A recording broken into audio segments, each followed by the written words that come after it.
Come on. Come on. Yeah, yeah. Come on. Come on. Yeah, yeah. Come on.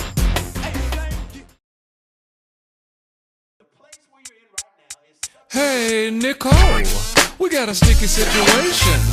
We're dealing with a lot of frustration. Can I get a reevaluation?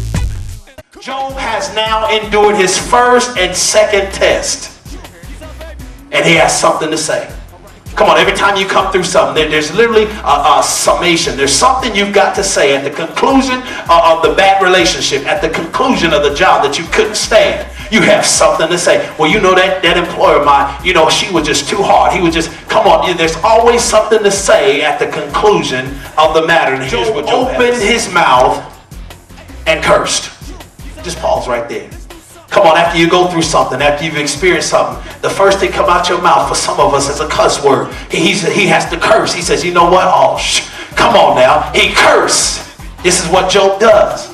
But the question for you is, what do you say after an attack? Because really all it is an attack. You know, you're looking at it on this realm, on this level, and God said, no.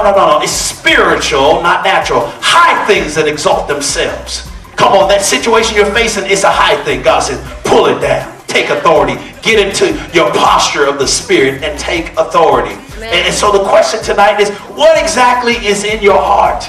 Come on, Job. Well, what you got to say about what you're experiencing? Are you going to look at it from a natural state? Are you going to get into the Spirit and decree a thing? Are you going to call it for what it really is? Are you going to go to casting out demons and binding some stuff? Things like the strong man. What is it that you have to say?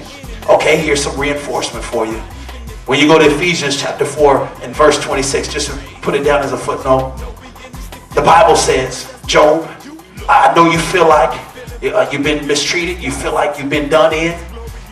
After this, after all that you've experienced, Job, I know you feel like opening up your mouth and then just telling me and the world around you all about it. I know you feel like just cursing your situation, just cursing all together. But after this, here's what the Bible says in Ephesians 4:26. Be angry, but sin not. It's all right to get upset. It's all right from time to time, Job, to be under attack. But watch your mouth, Job. Watch your mouth. Look at somebody say, watch your mouth. God gives you a license to get upset every now and again. But he says, watch your mouth, Job. Yeah. Job, I don't need to hear about the fact that you can't stand the day of your birth. I quit cussing, Job. Job should have said. Psalms 34 and verse 1, David had the right account. He had the right attitude, the right perspective. He had the right thing to say in this moment. Here's what David said. David said, I will bless the Lord. Amen. See, David went through some things as well. You know, they came and they took some of his stuff. They took his children and things of that nature. He says, I will bless the Lord. When? At all times. Job, I know you got a response for the first test.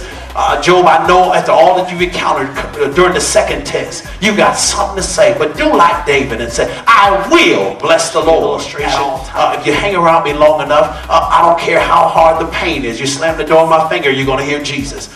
You're not going to hear nothing but things that bless the Lord.